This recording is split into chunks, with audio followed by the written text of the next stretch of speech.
I like to say that 60 is the new 40. And as someone who has been putting in the work to build a life that thrives in every way for the past 16 years, I would not trade the life I have now with my 40-year-old self for any amount of money.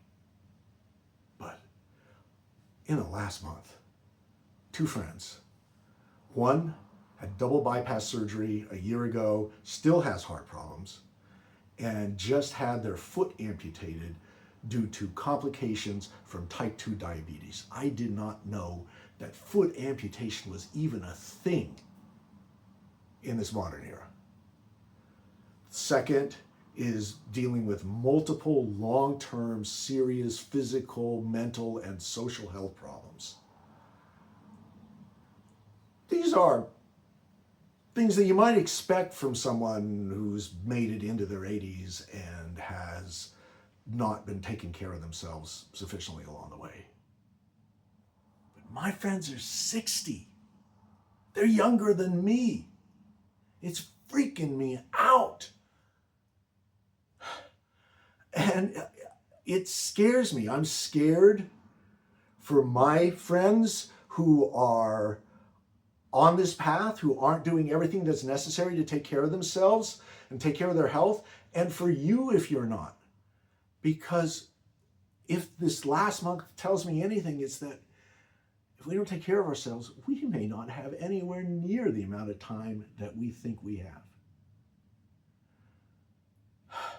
Hi, I'm Kevin Mepham, and this is Thrivespan, building a life that thrives in every way, now and as you age.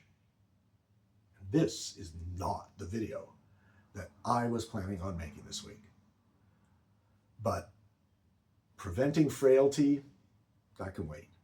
Clearly, this can't.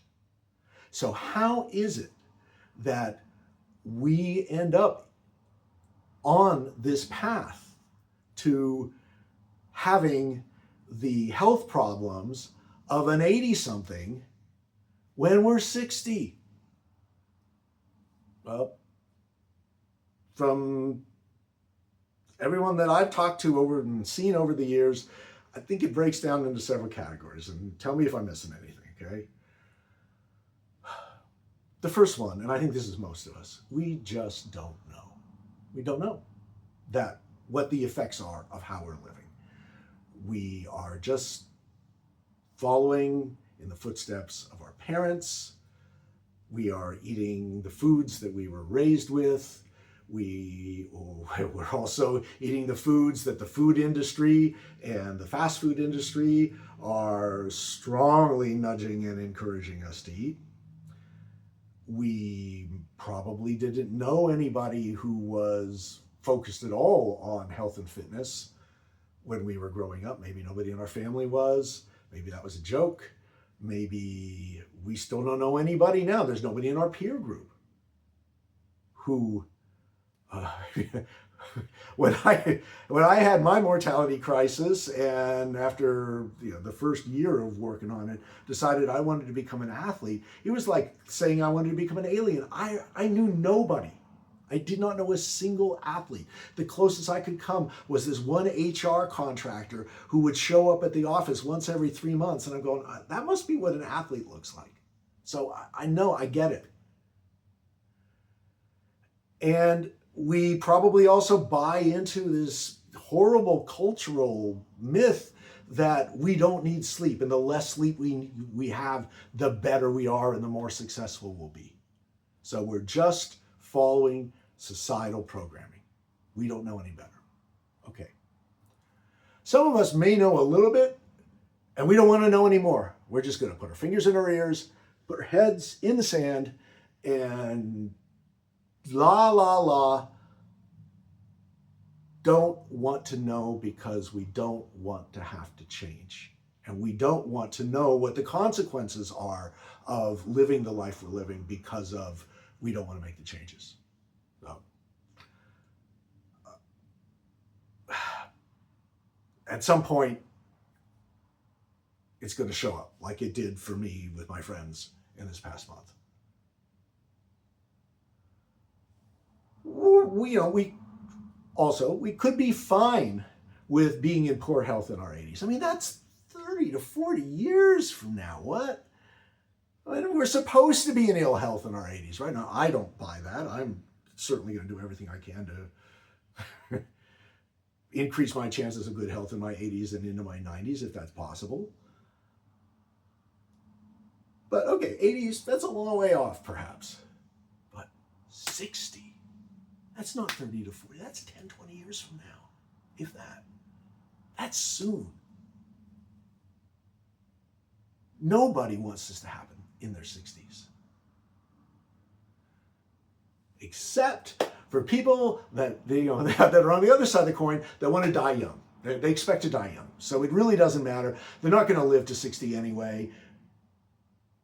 So, you don't need to you don't need to take care of your health. You can make all the bad decisions you want because you're not going to live to past 60. But what if you're wrong? Because we, our humans, are actually pretty tough to kill. We're easy to make sick, but we're tough to kill. And there's a very good chance that you could make it, you could find yourself in the position my two friends are in, into their 60s with long-term health problems that are going to go on for a long time. And because they're 60 and not 80, they will go on for longer. And you're going to be not dead before 60, but alive and pretty miserable. If you don't get hit by a truck,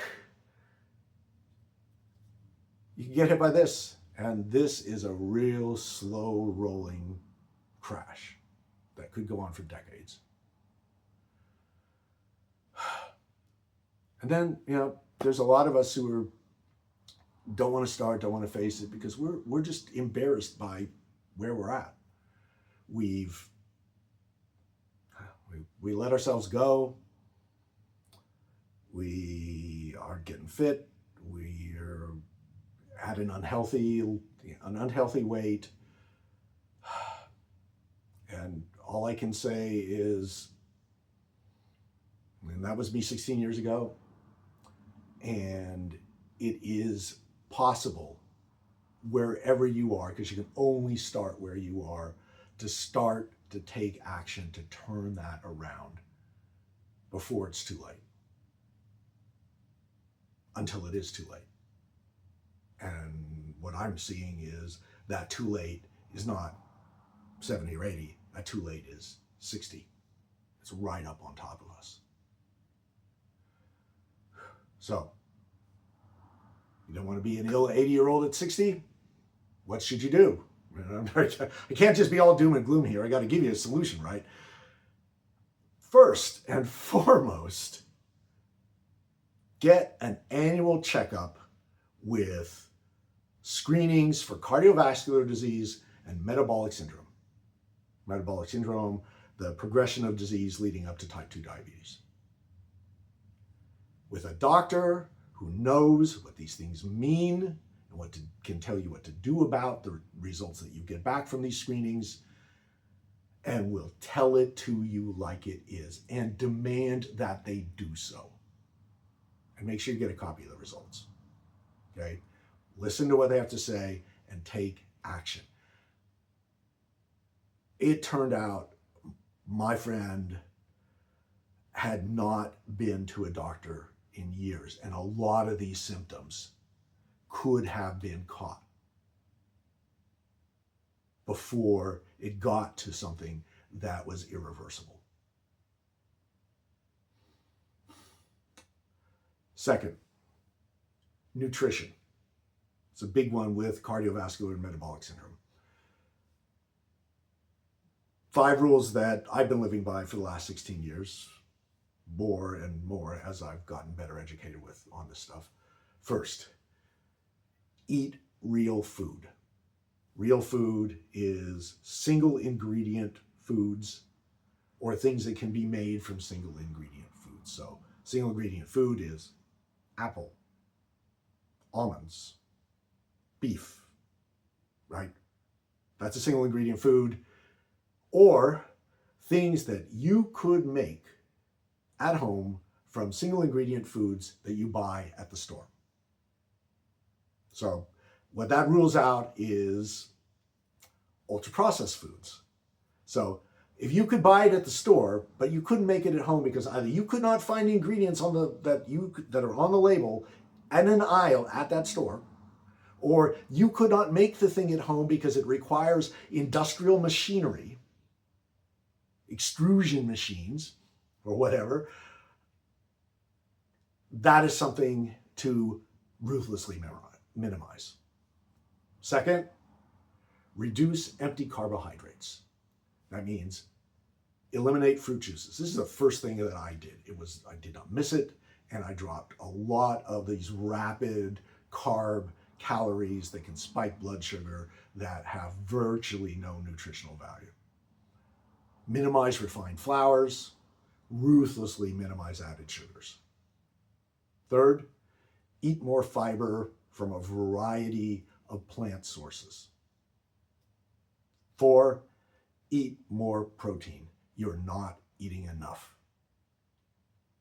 As a 180-pound-ish guy, I should be eating 125 grams of protein per day. Now go look up what is in one chicken breast. You are not eating enough protein. Last, don't take in more calories than you're going to burn. We've all probably packed on the pounds over the decades to the point where for some of us, we were getting into this unhealthy state. Certainly my friends were. And we've got to turn that around.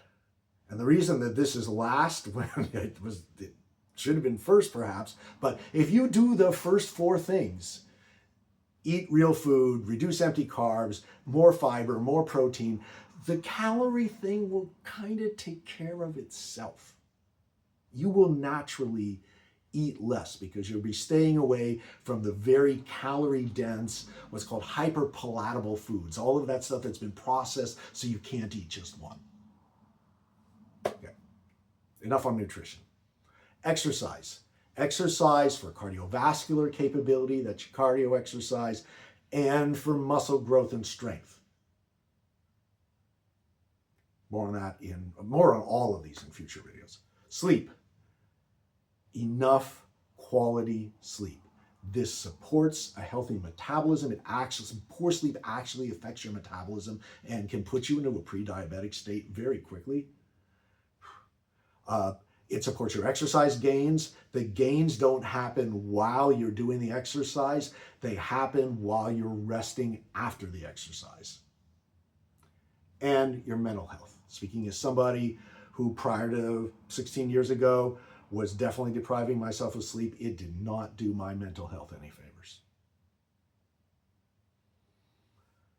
Relationships. I'm seeing people my age who are becoming homebound, bedroom bound, and the effect that it's having on their mental health is not good. So, make and sustain relationships with people you care about that care about you. And purpose.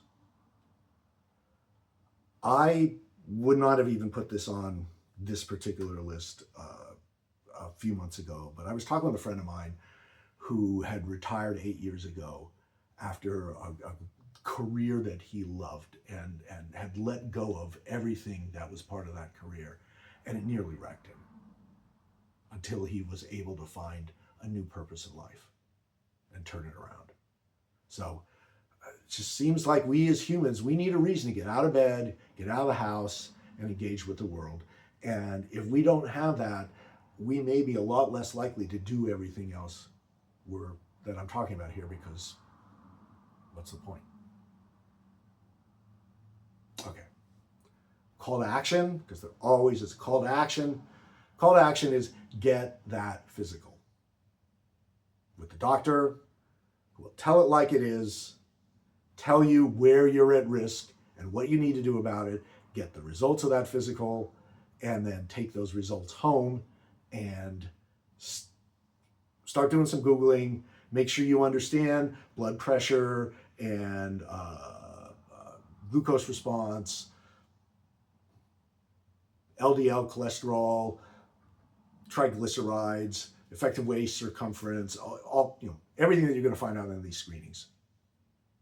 Okay? Please. I want you around for a lot longer than I'm afraid that I might have you around. So take care of yourself. I'll see you on the next one. Thrive now for life.